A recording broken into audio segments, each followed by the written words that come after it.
Hi guys, happy New Year everyone. This is my first video I've made in a while. Mostly some stuff happened that prevented me to doing it, but I'm back now. So do me a favor before we start a video, do me a favor, hit the subscribe button to get all of our delicious content. And if you want to support the channel, my Patreon will be in the link below as always. So anyway, so I'll tell you guys what's been new recently in my chest. So I recently kind of like talked with my coach, and he mentioned that I should start learning more about the opening in order to improve the middle game or whatever. So it's actually what I've been doing. So I've been doing more in-depth research on stuff like English, thinking of playing like Sicilian, some of the NIMS, which since it's black, So starting to learn a few openings and stuff like that in their middle game plans, and which brings me up to my recent rating. As of today, actually, I played my first two games that I've played in a while, and as you can see, I won both of them, and I'm on the up and up for a bit, and I'm the up and up finally, so that's good. So I'm gonna get into it. Just start playing classical games again, like 2 days ago, since all the annoying stuff like that. Hopefully, we can get back up to here pretty soon, but right now, we're here. So let's get into those games. Like I said, games, boom, here.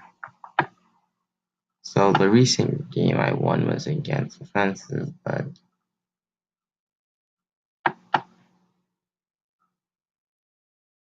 so we're gonna talk about this. We're gonna talk about this game that I recently won.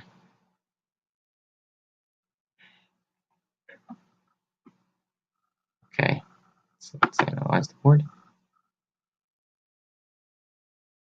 So let's, before we got to the point where I actually won for once, usually go over games I lost, but in the new year in good spirits, I thought we should go over a game that I actually, I won. So started with the e4, and like I said, I was trying to win the Sicilian, so I started off with e5. He went knight f3. He followed the typical 3 for the opener, which doesn't happen pretty often actually. I played d6. Baton takes pawn. Knight takes pawn. I was supposed to play this move, but I forgot.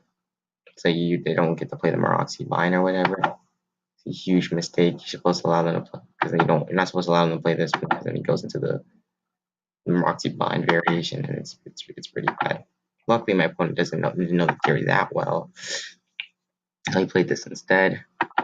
I played knight to here. He made a boob, and he made a bit of a boo-boo, and I wasting a tempo on this knight, moving it back here, because now I got to develop a tempo, which I really shouldn't have. So I got an extra knight, castle, bishop. So I started developing as normal. I castled. Oh, sorry, I didn't castle yet. I played d5 here for a moment, because normal idea in the Sicilian is these two center pawns control all these 4 squares here. And my problem was I was afraid of my opponent doing pushing this pawn here to that one to e5. So I was thinking about it for a minute, and I came up with d5, because he comes to here, he puts it here now. My knight just moves, and it can't occupy his pieces can't occupy the square here if his pawn is. So I was okay with that.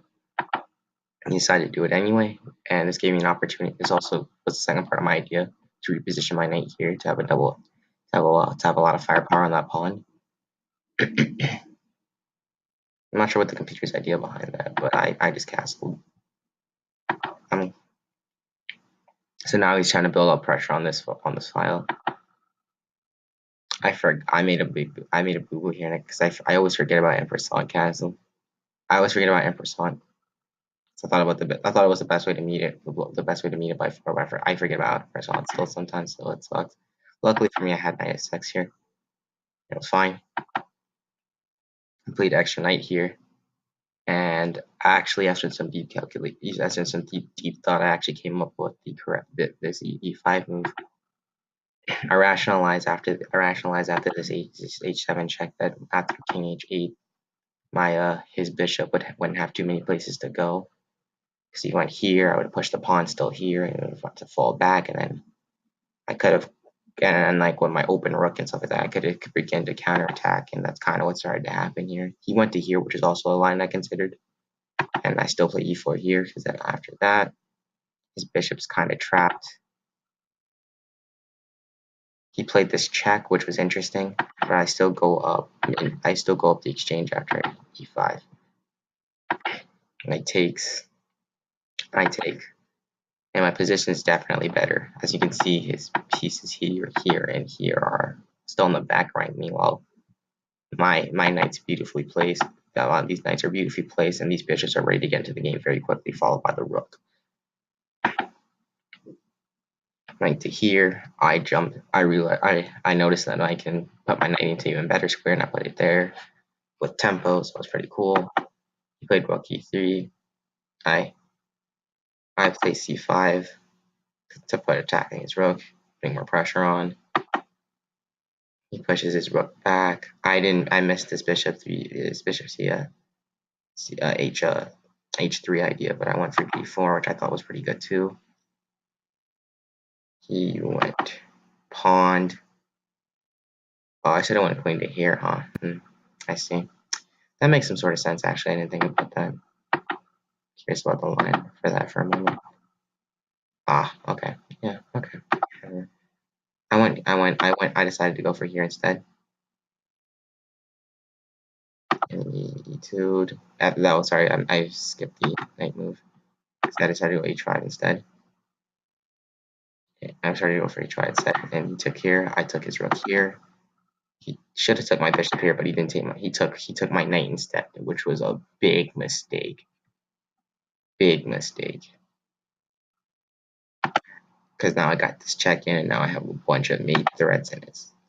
And now a bunch of mate threats, and it's really bad for him. I go king to g7. I go to king jet to g7 so I can offer my rook to get my rook into the attack as well as defend from any checks at the same time. Now moved unavoidable. Oh, interesting. Oh, I see. I'm silly. I didn't notice this mate. I didn't notice this mate with the queen sacrifice into rook. Silly me. I could have won sooner. Well, I could have won so much sooner. Did not miss this mate entirely. But I played inaccuracy here, and I played h3. If he rook to h, he put his pawn here. I played this idea to pin it, and so I had mate there. I played h2. I played h4 with a check. Check here. He could have thrown this in, I guess, for whatever purposes, wasting all this crap to waste my time. But there's not really much he can really do at all. My pieces are just way too domineering on the file, and then I have multiple checks like here and here. But anyway, h3, played h2, played here, played h6. Oh, you didn't. Well, oh, did he actually play h6? I don't remember playing h6 in the game, but yeah, I don't think so. Yeah, he resigned. I think he resigned after this. Yeah. So that's the game. I'll show you the bit of the other game I won today before I go though. So that game.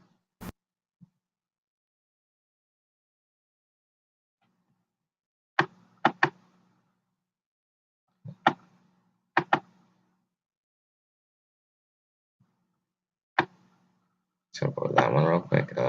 Played this with Anthony. Basically, Anthony played pretty bad in the opening. This was my highest rating beating of ever.